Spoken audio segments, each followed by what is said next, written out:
আমার স্নেহের ছাত্রছাত্রীবৃন্দ, আজ আমি আবার এসেছি তোমাদের একটি প্রবন্ধ পড়াবো। আমি সর্বপ্রথমেই বলি যে তোমাদের যে মধ্যশিক্ষা পর্ষদের দশম শ্রেণীর যে বইটি আছে সেই বইয়ে দুটি মাত্র প্রবন্ধ আছে। এক, হারিয়ে যাওয়া কালিকলম, আর দুই, বাংলা ভাষায় বিজ্ঞান। ইতিমধ্যে আমরা প্রথম ইউনিটে হারিয়ে যাওয়া কালিকলম প্রবন্ধটি পড়েছি, আর তাহলে একটি বাকি থাকলো বাংলা ভাষায় বিজ্ঞান। তো বাংলা ভাষায় বিজ্ঞান আজ আমরা পড়ব। প্রথমে দেখব যে গ্রন্থটি কার লেখা। গ্রন্থটি লেখা রাজশেখর বসু, এবং এই যে রাজশেখর বসুর লেখা প্রবন্ধটি, তার উৎস কোথায় থেকে নেওয়া হয়েছে? উৎস দেখব বিচিন্তা প্রবন্ধ গ্রন্থ। তাহলে দেখলাম যে বাংলা ভাষায় বিজ্ঞানের উৎস বিচিন্তা প্রবন্ধ গ্রন্থ এবং লেখক রাজশেখর বসু। তো আমরা যে প্রবন্ধের নামকরণটি পাচ্ছি বাংলা ভাষায় বিজ্ঞান, ক্ষেত্রে আমরা দেখব যে লেখক কিন্তু সম্পূর্ণ নিজের অভিজ্ঞতা থেকে তিনি এই গ্রন্থটি লিখেছেন। কারণ আমরা যদি দেখি লেখকের ব্যক্তিগত জীবনটা বা একটু যদি লেখক পরিচিতিতে তোমরা চোখ বুলিয়ে নাও, তাহলে দেখব যে এতক্ষণ দেখো আমি বারবার লেখক বলে এলাম, তোমরাও কিন্তু এই ভুলটাই প্রশ্ন লেখার ক্ষেত্রে করে আসো যে দেখো আমরা লেখক বলবো না, যেহেতু বাংলা ভাষায় বিজ্ঞান একটি প্রবন্ধ, তাই আমরা সবসময় প্রশ্ন লেখার ক্ষেত্রে বা বলার ক্ষেত্রে আমরা বলবো প্রাবন্ধিক।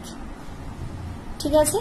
দেখো যে যখন আমরা রবীন্দ্রনাথের লেখা কোনো গল্প পড়বো, তখন সেখান থেকে যে উত্তর করব সেখানে আমরা বলবো লেখক। রবীন্দ্রনাথের কোনো কবিতার যদি উত্তর করি, সেক্ষেত্রে আমরা বলবো কবি রবীন্দ্রনাথ। ঠিক এভাবে আমরা এখানে বলবো যে প্রাবন্ধিক। তো প্রাবন্ধিকের ব্যক্তিগত জীবনটা আমরা যদি একটু দেখি, তার মানে লেখক পরিচিতি বা তার যে স্টাডি লাইফ যদি দেখি, সেক্ষেত্রে আমরা দেখব যে তিনি কিন্তু রসায়ন আর পদার্থবিজ্ঞানে অনার্স, কলকাতা প্রেসিডেন্সি কলেজ থেকে, এবং 1900 সালে তিনি রসায়ন শাস্ত্র অর্থাৎ কেমিস্ট্রিতে মাস্টার ডিগ্রিতে প্রথম স্থান অধিকার করেন। তাহলে আমরা দেখব যে প্রাবন্ধিক কিন্তু বিজ্ঞানের ছাত্র। হ্যাঁ, তো সেই যে বিজ্ঞানের ছাত্র, এবং তিনি যে কাজ করতেন বেঙ্গল কেমিক্যাল অ্যান্ড ফার্মাসিউটিক্যাল ওয়ার্কসে, এবং সেখানে তিনি আচার্য প্রফুল্লচন্দ্র রায়ের খুব প্রিয় পাত্র ছিলেন। এবং লেখক মানে প্রাবন্ধিক খুব ব্যক্তিগত জায়গা থেকে দেখেছিলেন যে বাংলা ভাষায় বিজ্ঞান পড়ার কিছু অসুবিধার কথা। সেই অসুবিধাগুলো যদি আমরা কাটিয়ে উঠতে চাই, তাহলে কি করতে হবে, তার একটা সুন্দর প্রাঞ্চল বর্ণনা আমরা পাবো বাংলা ভাষায় বিজ্ঞান এই প্রবন্ধে। ঠিক আছে? তাহলে যদি নামকরণটা আমরা দেখি, তাহলে আমরা দেখব কি আছে যে এখানে বাংলা ভাষায় বিজ্ঞান চর্চা করতে গেলে যে সমস্যা আর তার যে সমাধান, তার বর্ণনা যেহেতু আমরা এই প্রবন্ধটায় পাবো, তাই নামকরণ বাংলা ভাষায় বিজ্ঞান একেবারেই সার্থক। খুব ব্যক্তিগত জীবন থেকে দেখো, তোমরা তো এখন অনেক ছোট, যদি তোমাদের কোনো দাদা দিদি কিংবা কাকা মামা কেউ যদি অনার্স নিয়ে পড়াশোনা করে, মানে বিএসসি অনার্স নিয়ে পড়াশোনা করে, সেক্ষেত্রে দেখবে যে অধিকাংশ বই কিন্তু ইংরাজিতে লেখা। উচ্চ মাধ্যমিকটা কোনো রকমে যদি বা বিজ্ঞানটা তোমার বাংলা ভাষায় পাওয়া যায়, অধিকাংশ ক্ষেত্রে কিন্তু ইংরাজিতে লেখা। তাই বাংলা ভাষায় বিজ্ঞান মানে পাঠ করা সেটা কিন্তু একটু কঠিন ব্যাপার, এবং নানা রকম সমস্যা আছে। কি সমস্যা আছে প্রাবন্ধিক ব্যক্তিগত জীবনে কি কি সমস্যার সম্মুখীন হয়েছিলেন, এবং তার মতে কিভাবে সেটা উত্তীর্ণ হওয়া যায়, তারই একটা আভাস আমরা এই প্রবন্ধটিতে পাব। তাহলে দেখো, এখন আমরা পড়তে শুরু করি।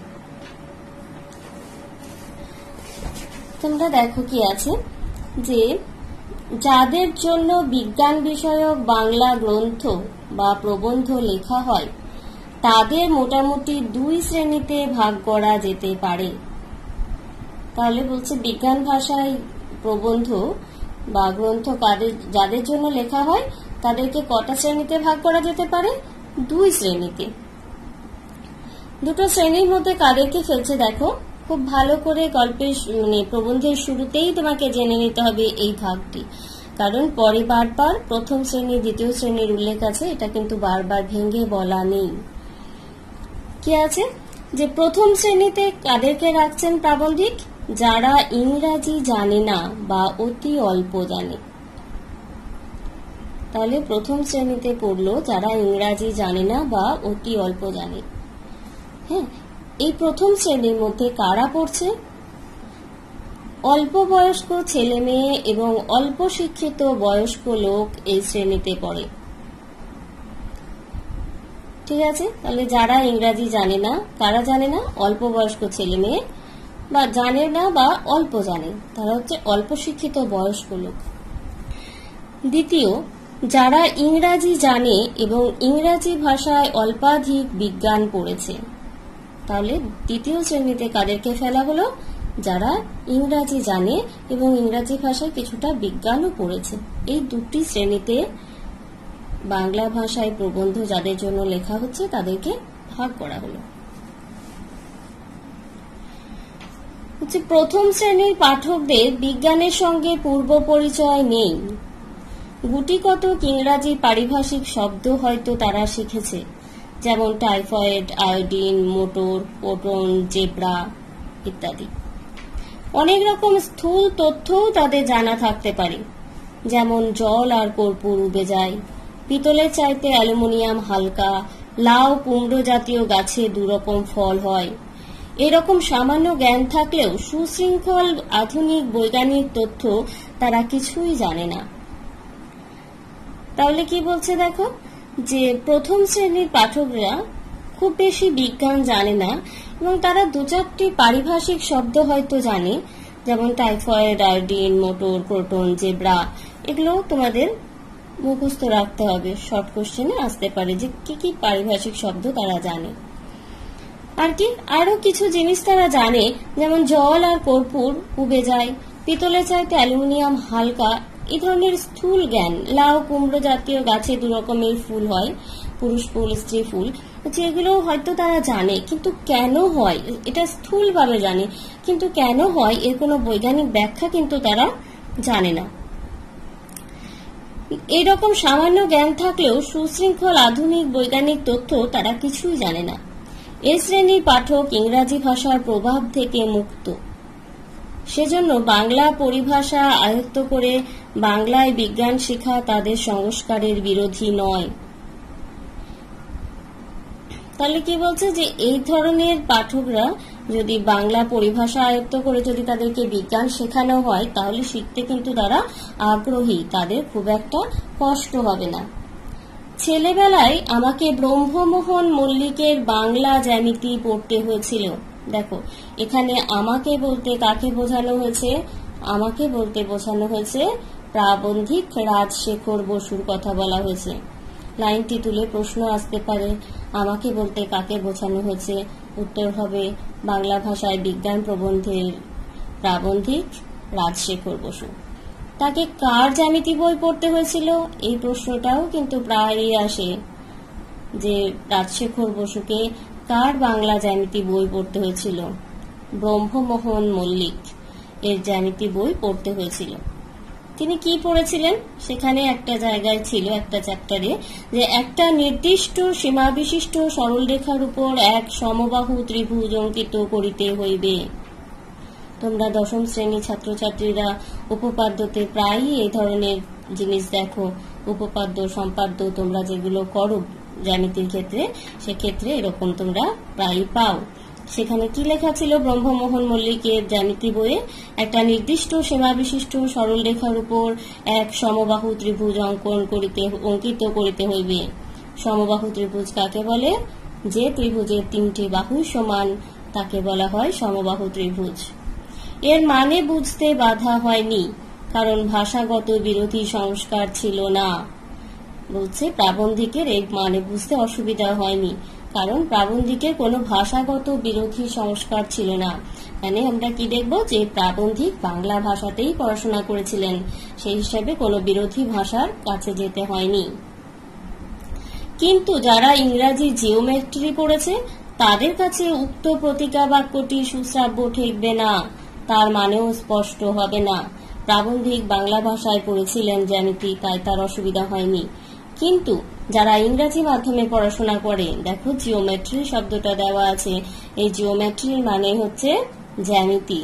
মানে যারা ইংরাজি ভাষায় পড়াশোনা করেছে তাদের যদি এই ধরনের কঠিন একটা শব্দ মানে বাক্য দেওয়া হয় যে একটা নির্দিষ্ট সীমা বিশিষ্ট সরলরেখার উপর এক সমবাহু ত্রিভুজ অঙ্কিত করিতে হইবে, এটা ইংরাজি মাধ্যমে ছেলেদের কাছে বেশ কঠিন, মানে সুশ্রাব্য ঠেকবে না, মানে সহজ মনে হবে না, তার মানেও স্পষ্ট হবে না, ঠিকঠাক বুঝতে পারবে না।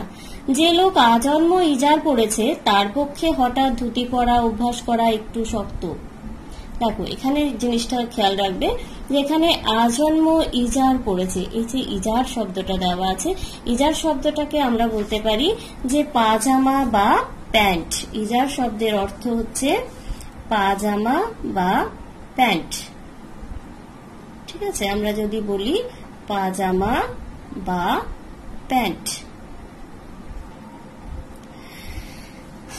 তাহলে এই যে পাজামা বা প্যান্ট এগুলো কারা পরে আমরা দেখব যে এগুলো সাধারণত এখানে ইংরেজদের কথা বলা হয়েছে, যারা ইংরাজি মানে ইংরাজিতে পড়াশোনা করে বা এক্ষেত্রে ইংরেজ বিদেশি ভাষাভাষী যারা, তাদের কথা বলা হয়েছে। তারা পরে কি পাজামা আর প্যান্ট। আর ধুতি কারা পরে? ধুতি বাঙালিরা পরে। তো সেই হিসাবে এক্ষেত্রে ইজার বলতে কাদেরকে বোঝানো হয়েছে? তাদেরকেই বোঝানো হয়েছে যারা ইংরাজি ভাষা ব্যবহার করে। আর ধুতি পরার বলতে কাদেরকে বোঝানো হয়েছে? যারা বাংলা ভাষা ব্যবহার করে। তাহলে বলছে যে হঠাৎ করে যারা ইংরাজি ভাষায় পড়াশোনা করে এসছে তাদেরকে যদি বাংলা ভাষায় হঠাৎ করে পড়তে দেওয়া হয় তাহলে তাদের খুব একটা সুবিধের মনে হবে না। এই তোমরা যেমন এটা বাংলা ভাষায় পড়ছো, এই পুরো প্রবন্ধটাকে যদি তোমাদের ইংরাজিতে হঠাৎ করে লিখে তোমাদের সামনে দেওয়া হয়, তোমাদের কি খুব সুশ্রাব্য ঠেকবে? ঠেকবে না। ঠিক উল্টোটাও তাই, যে যারা ইংরাজিতে পড়ে এসেছে তাদের যদি বাংলাটাকে পড়তে দেওয়া হয় তাহলে তাদেরও একটু সুশ্রাব্য লাগবে না, একটু অভ্যস্ত হতে কষ্ট হবে। আমাদের সরকার ক্রমে ক্রমে রাজকার্যে দেশি ভাষা চালাচ্ছেন, দেশি পরিভাষা চালাচ্ছেন, তাতে অনেকে মুশকিলে পড়েছেন, কারণ তাদের নতুন করে শিখতে হচ্ছে। দেখো মাঝে একবার কিন্তু আমরা শুনেছিলাম যে যেহেতু আমরা পশ্চিমবঙ্গে বাস করি সেহেতু সমস্ত যে অফিসিয়াল কাজকর্মগুলো সেগুলো কিসে হবে? বাংলা ভাষায় হবে। কিন্তু তখনও দেখা গেছিল যে বেশ মুশকিলে পড়ছে, কারণ আমরা কিন্তু সবসময় যে বাঙালি বলে বাংলা ভাষা ব্যবহার করি এমনটা কিন্তু নয়। হ্যাঁ, যেমন দেখো যে তুমি যদি কোনো শহরে আসো, শহরে এসে রিক্সাওয়ালাকে যদি বলো যে আমি মহাবিদ্যালয়ে যাব, হ্যাঁ, তাহলে দেখো ছট করে কোনো রিক্সাওয়ালা বা যারা টোটো চালায় সেই ধরনের কোনো ভদ্রলোক তারা কিন্তু ছট করে তোমাকে বুঝতে পারবে না। কিন্তু তুমি যদি বলো যে আমি কলেজ যাব, খুব সহজেই তিনি কিন্তু তোমাকে কলেজে পৌঁছে দেবেন। আমরাও সাধারণ কথাবার্তায় সবসময় ধরো যে কোথায় যাচ্ছ, উত্তরে আমরা বলি হয়তো স্কুল যাচ্ছি, বিদ্যালয়ে যাচ্ছি, এরকম কথা কিন্তু খুব একটা বলি না। তাই এই যে দু ধরনের কথা যে বাংলা ভাষায় যদি চালানো হয় তাহলে কিন্তু আমাদের কাছেও খুব যে সহজলভ্য হবে এমনটা নয়।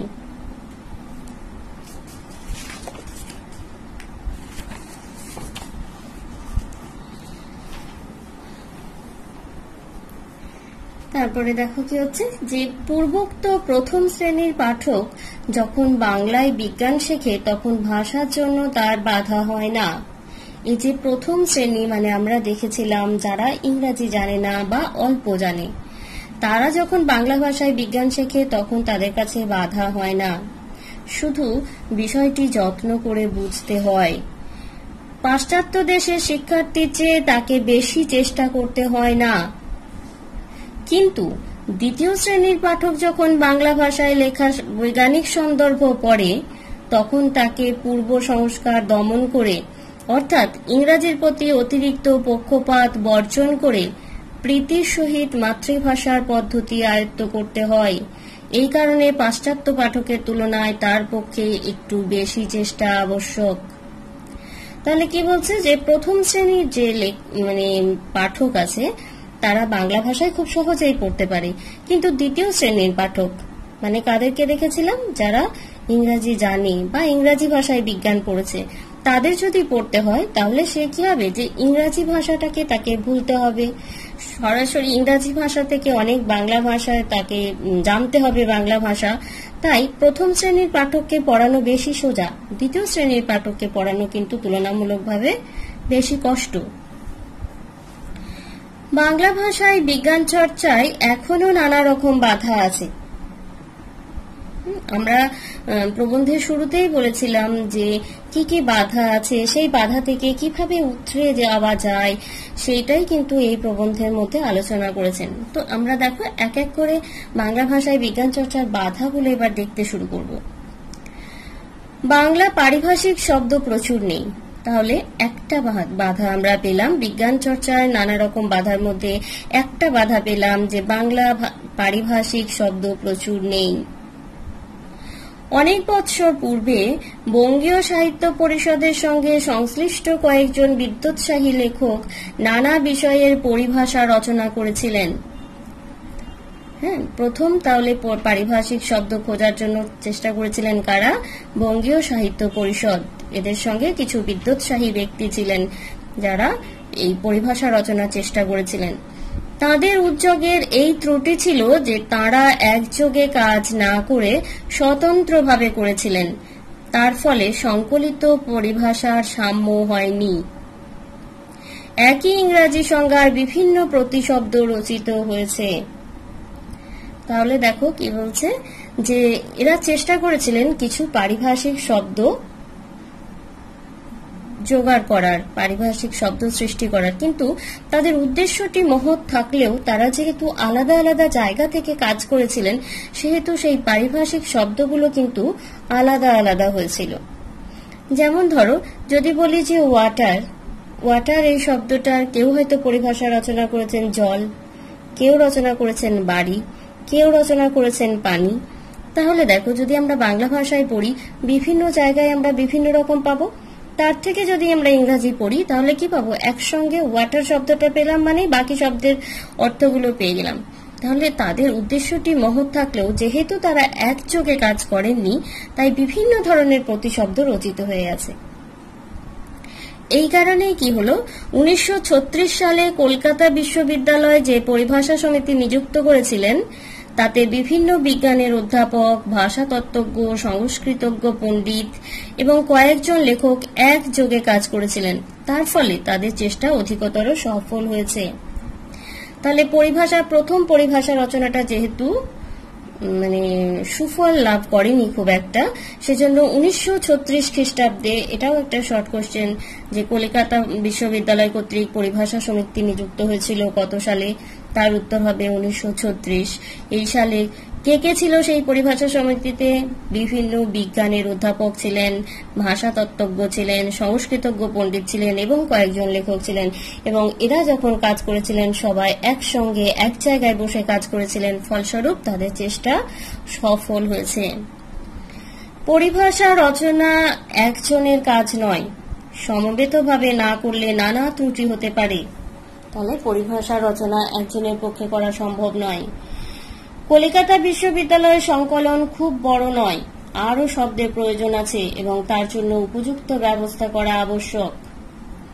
তাহলে কলকাতা বিশ্ববিদ্যালয় যে পরিভাষা সমিতি থেকে পারিভাষিক শব্দ বেছেছিলেন সেখানে কিন্তু সেগুলো সফল হলেও আরও আবশ্যক, আরও অনেক শব্দ আমাদের প্রয়োজন। কিন্তু দরকার মতন বাংলা শব্দ পাওয়া না গেলেও বৈজ্ঞানিক রচনা চলতে পারে।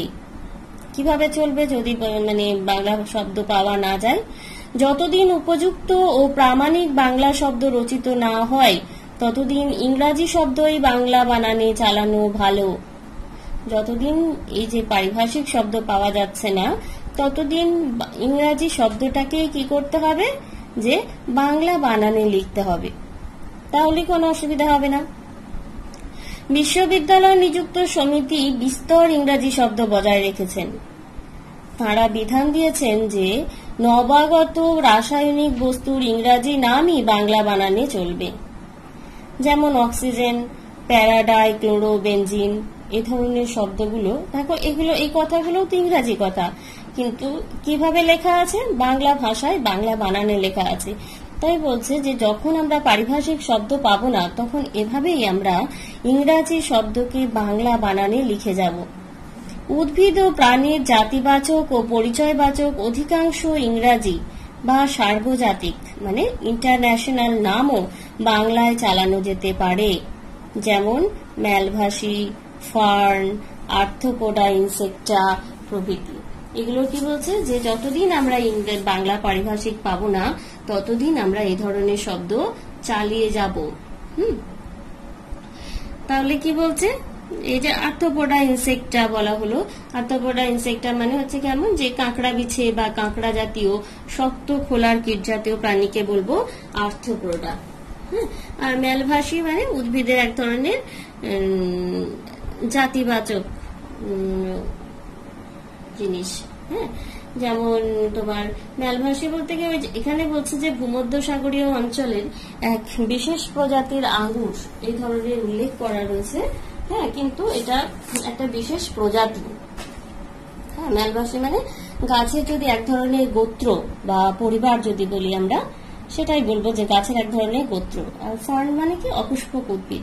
এগুলোকে ইংরাজি নামগুলোকে আমরা বাংলা বানানে চালিয়ে যেতে পারি। তারপরে কি বলছে? পাশ্চাত্য দেশের তুলনায় এদেশের জনসাধারণের বৈজ্ঞানিক জ্ঞান নগণ্য। মানে বিদেশে যেখানে মানুষের বৈজ্ঞানিক জ্ঞান আমাদের দেশের তুলনায় অনেক বেশি, আমাদের দেশে মানুষের বৈজ্ঞানিক জ্ঞান একদম নগণ্য। প্রাথমিক বিজ্ঞানের সঙ্গে কিঞ্চিত পরিচয় না থাকলেও কোনো বৈজ্ঞানিক সন্দর্ভ বোঝা কঠিন। হ্যাঁ, যদি প্রাথমিক বিজ্ঞানের সঙ্গে কোনো পরিচয় না থাকে, তাহলে কোনো বৈজ্ঞানিক সন্দর্ভ মানে হচ্ছে রচনা, কোনো বৈজ্ঞানিক রচনা পড়া খুব কষ্ট। একদম প্রথম থেকে আমরা যদি মানে ভেঙে বোঝাতে বোঝাতে যাই, তাহলে একটা মানে মূল যে জায়গাটায় যাব সেখানে পৌঁছানো খুব কঠিন। ইউরোপ আমেরিকায় পপুলার সায়েন্স লেখা সুসাধ্য এবং সাধারণে তা সহজেই বোঝে। যে জনপ্রিয় যে বিজ্ঞান, সেগুলো আমেরিকা ইউরোপে লেখা খুব সোজা। কিন্তু আমাদের দেশের বর্তমান অবস্থা তেমন নয়।